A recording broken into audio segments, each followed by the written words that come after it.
Having made your chicken wire, the next thing to do is to put it on top of your container and get it to hold in place. And the easiest way to do this is to push down quite lightly, and then as the little bits of wire flip up, bend them over so they catch over the edge of your container.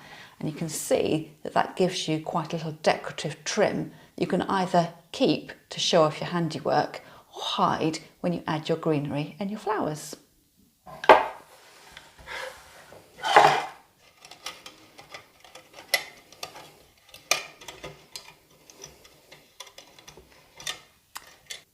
The next thing I need to do is add water.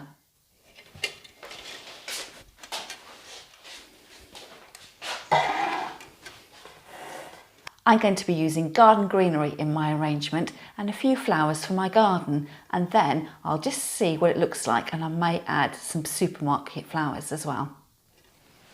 This is Arum Pictum Italicum. It's got a lovely veined appearance to it.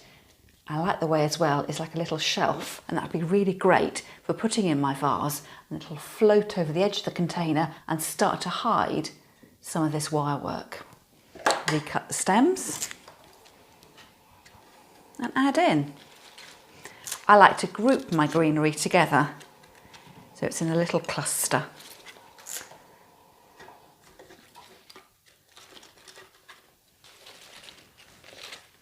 As I've got quite a lot of these leaves, I'll put some in at the other side as well. These big leaves work really well because they really do start to cover up that mesh wire work, so it's not always on show.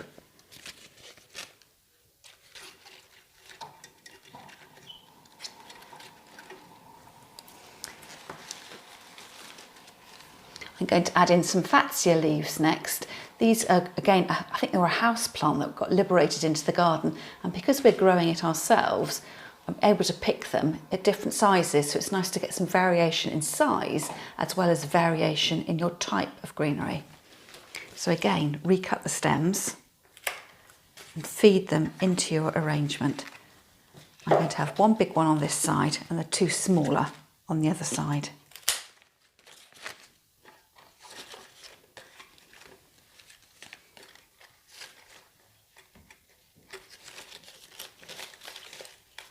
Just seeing there where I can encourage that to bend over the edge of the container a little bit. And I've also got one more big leaf, and that is the begonia.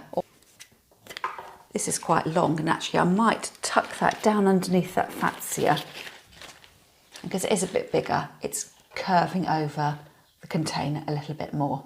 Common old ivy. I've got this growing over a fence at the bottom of the garden. I've picked this because I liked the fact it was bushy but also trailed as well. So again, recut the stems and add that in, again, near the front so it can nestle down. And I really like the connection between the container and the vase, so you see it all as one arrangement and not flowers with a separate vase. So you can see how that's starting to fill out. If I turn it round, it's a little bit gappy at the back, so I'll start to add in some greenery at the back as well. And for this, I'm going to fill in using choicea, which is a bush with quite a distinctive smell, sometimes known as mock orange, and it's just getting some white flower buds developing.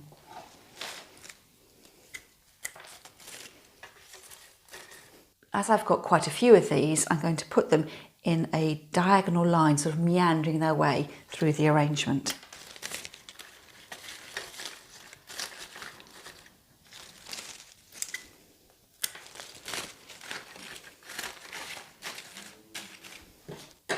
I've kept everything quite low here, but if you had some interesting greenery, perhaps some twigs, you could come up in a more asymmetrical form.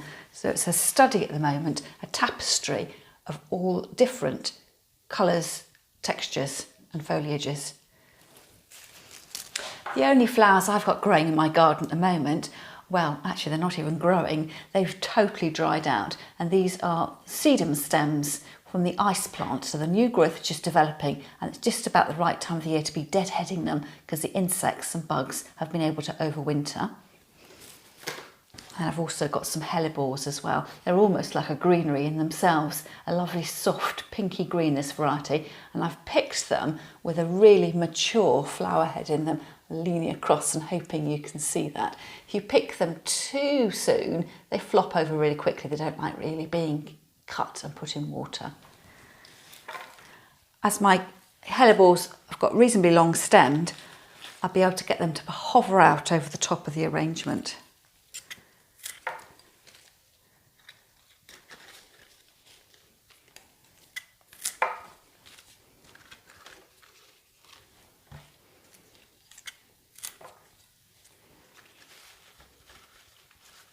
I've set my hellebores in a rough line. They're sort of curving through from this side and then returning back through the other side. But really just choose somewhere where you think they show off really well.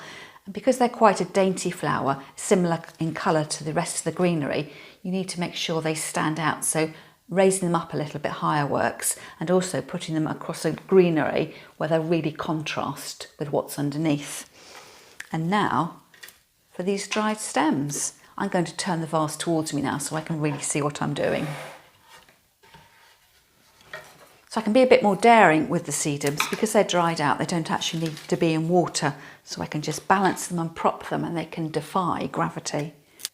They're a little bit dark, so they're probably not going to show up against the greenery, but close up I will be able to enjoy them.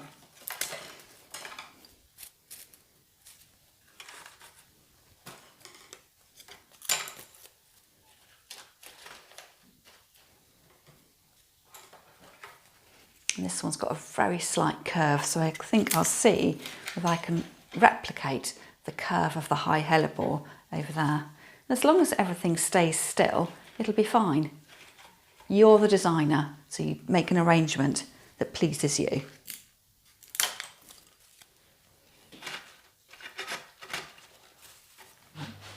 I've propped up these hellebores against the sedum heads, and because they are multi-stemmed, a bit like a cauliflower head or a broccoli head, you can nudge your flower stems in between those branch sections and they'll support it a little bit.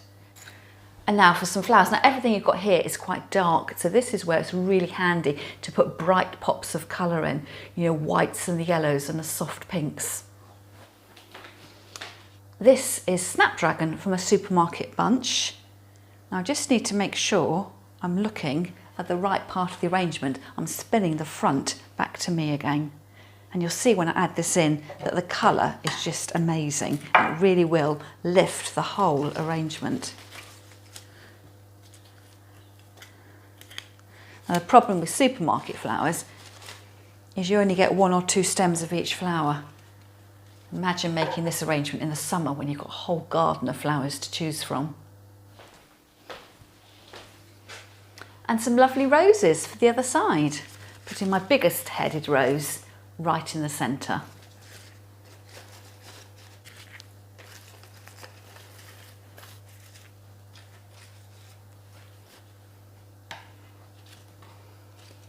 And as you can see, the more bright colours you use, the more the arrangement stands out. And you just keep adding and adding and adding.